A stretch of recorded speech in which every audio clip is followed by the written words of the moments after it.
c'est extraordinaire le niveau de soulagement, de sérénité, vous voyez, intérieure qui donne le tzaddik.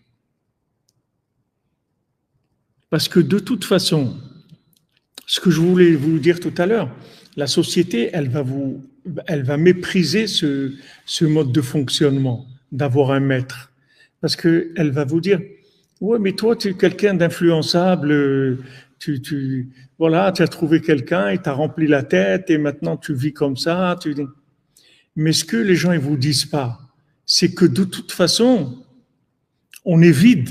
Il faut bien remplir le récipient avec quelque chose.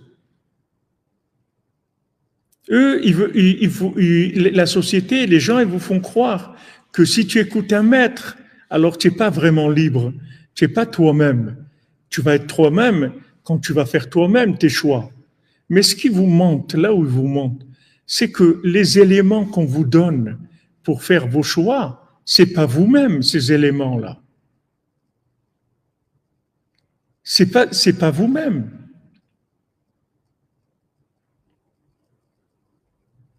Ça vient pas de vous-même. Toutes les notions qui circulent, toutes les, même toutes les idées, les idéologies qu'il y a dans le monde, les idéologies, voilà, maintenant il y a des guerres et tout. Les gens, ils aiment bien se placer toujours du côté de l'un ou de l'autre. Mais comment les gens, ils vont se placer avec quoi? Avec ce qu'ils entendent à la télé, ce qu'ils ont appris là, ce qu'ils ont lu là, ce qu'ils ont. Quand ils décident dans des écoles de plus enseigner la Shoah, par exemple, parce que bon, ça gêne, je sais pas quoi, la sensibilité, je sais pas ce qu'ils racontent. Vous voyez qu'ils choisissent de construire une façon de voir les choses, parce que ça les gêne dans l'exploitation des gens qui soient conscients qu'il a existé la Shoah. Ça les dérange dans leur système. Donc oui, il faut enlever ça des livres, des programmes d'histoire à l'école parce que c'est gênant. Ils ont décidé que c'est gênant. Parce qu'il y a quelque part où ça éveille une conscience qui les dérange. Donc il faut enlever ça. Tout ce qui risque de remettre les choses en question, tout ce qui risque de permettre aux gens de se révolter et d'affirmer leur identité, tout ça, ils vont l'enlever. Ils ont peur.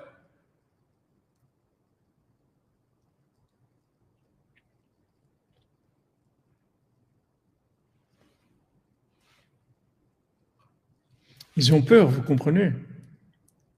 Mais là où ils vous trompent, ils vous mentent complètement, c'est quand on vous dit « n'écoute pas un maître, sois libre », mais tu n'es pas libre. C'est-à-dire, eux, ils vont te dire « sois notre esclave, ne sois pas l'esclave du maître, sois notre esclave ». Mais ils ne savent pas que d'être l'esclave du maître, c'est ça qui va me le rendre libre. Parce que le maître, c'est vrai que je suis esclave du maître, mais ce maître-là, il n'a pas besoin d'esclaves. Lui, il veut rendre les gens libres. Lui, il va placer en vous des notions qui vont vous rendre libres parce que vous allez avoir confiance en vous, vous allez avoir confiance en Dieu et vous allez avancer tranquille, serein.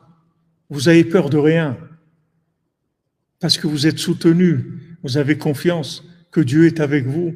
Vous priez, vous avancez, vous avez peur de rien. Mais ça, ils veulent pas qu'il y ait ça. Donc, ils veulent vous remplir de poubelles, et vous apprendre des poubelles, des choses qui sont juste pour devenir des esclaves, c'est tout. Si tu fais ça, tu as ça, tu dois préparer ton avenir, tu dois faire comme si, voilà comment tu dois gérer ton patrimoine, voilà ça que tu dois faire, voilà. Mais tout ça, c'est un seul but, c'est de vous rendre esclave. Et le maître, c'est le contraire. Parce que c'est un maître qui n'a pas besoin de vous. Le maître, Rabbi Nachman, il n'a pas besoin de nous, du tout, du tout. Même quand on lui donne, voilà, il nous l'a dit, même quand on lui donne, c'est nous qui prenons. Donc, il a pas besoin. Donc, il n'y a pas de notion d'esclavage chez le maître. Pas du tout. Au contraire, son but, c'est nous rendre libres. Il veut nous rendre libres.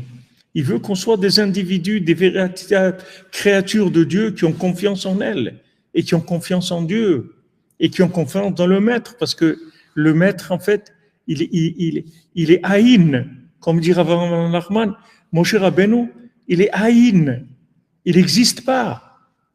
Il est complètement transparent par rapport à Hachem. Donc quand Moshe Rabbeinu vous donne quelque chose, c'est Hachem qui vous donne quelque chose.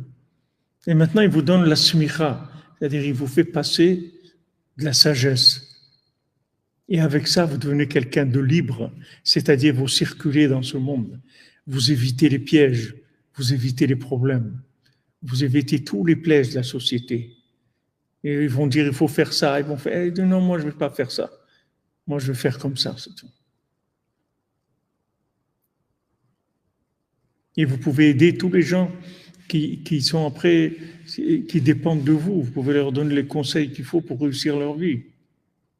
Alors que la société, soi-disant, elle prône la liberté, c'est faux. C'est l'esclavage. Elle veut placer des notions, des valeurs dans l'individu qui vont le rendre esclave. Et surtout faire peur et insécuriser pour que la personne devienne esclave. Alors que le tzaddik, c'est le contraire.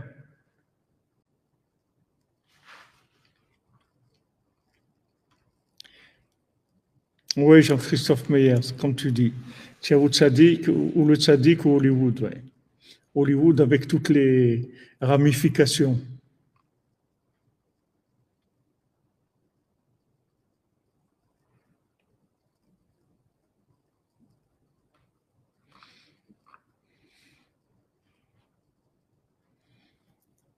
C'est faux, il vous propose des choses qui sont fausses. Il veut vous donner une impression de liberté. Mais c'est faux. C'est faux.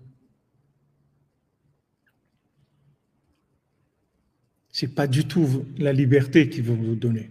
Au contraire, il veut vous enfermer complètement. Et le tzaddik, il veut vous rendre libre.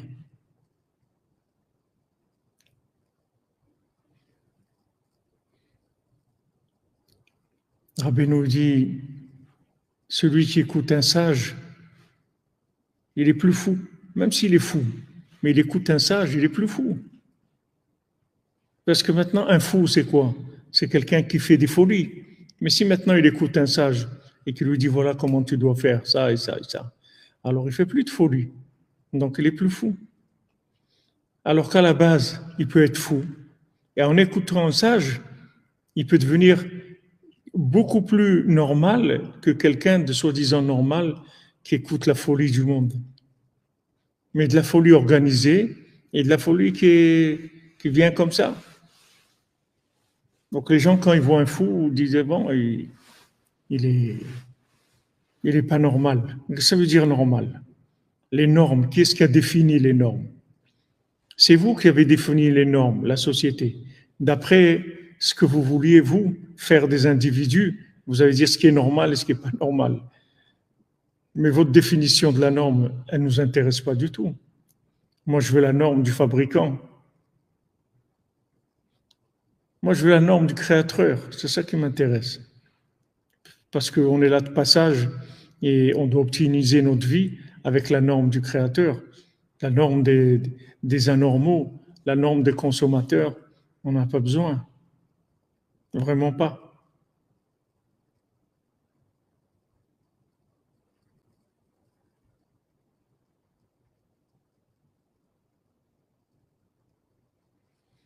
Exactement, comme tu dis, Jonathan, il faut bitoul Hachem, bitoul Tzadik, bitoul à notre âme. Et on peut arriver à des choses extraordinaires dans ce monde. Il y a une méthode avec laquelle on peut arriver à une optimisation, à grandir vraiment, vraiment, à faire des choix extraordinaires, de biens extraordinaires dans ce monde. Il faut écouter, c'est tout. Rendez compte la chance que c'est d'avoir un maître qui vous dit comment il faut vivre, qui vous met en vous un souffle de sagesse qui va vous permettre de choisir toujours ce qu'il faut choisir pour grandir. C'est extraordinaire.